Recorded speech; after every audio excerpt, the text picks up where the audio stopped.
Space aggressors train U.S. forces for extraterrestrial conflict. The space aggressor squadrons train other military troops for war in space, and determine how to best keep space assets like satellites secure. Although it may sound like science fiction, the threat of extraterrestrial conflict is serious. Extraterrestrial conflict. Right now, somewhere in the Rocky Mountains of the American West, there are two teams of Air Force specialists preparing to defend America's interests in space.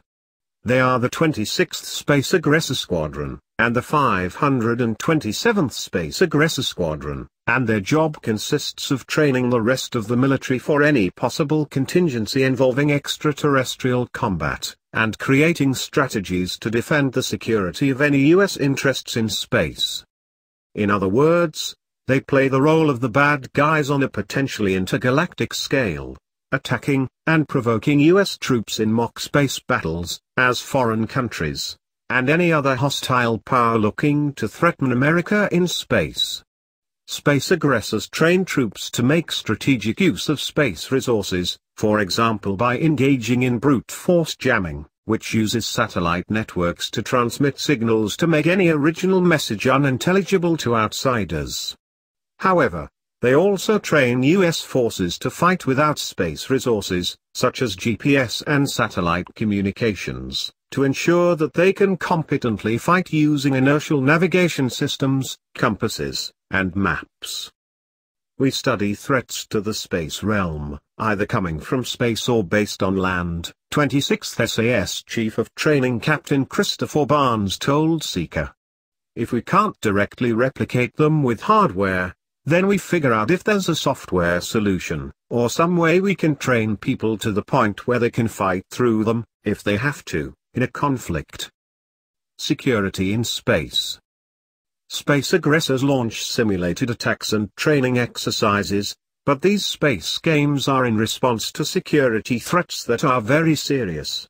Modern American warfare and defense are almost completely reliant upon our GPS system, which basically consists of a chain of 31 satellites. In recent years, high-ranking officials in the U.S. military have argued that more preparation for space defense is essential, especially in light of the development of anti-satellite weapons in China and Russia. If taking out satellites effectively renders our troops helpless, it is a smart strategy for enemies to adopt. Furthermore, the threat would stretch far beyond the battlefield, as Ed Morris, the executive director of the Office of Space Commerce, wrote in the report, "A Day Without Space: Economic and National Security Ramifications." If you think it is hard to get work done when your internet connection goes out at the office, imagine losing that plus your cell phone, TV, radio, ATM access, credit cards, and possibly even your electricity.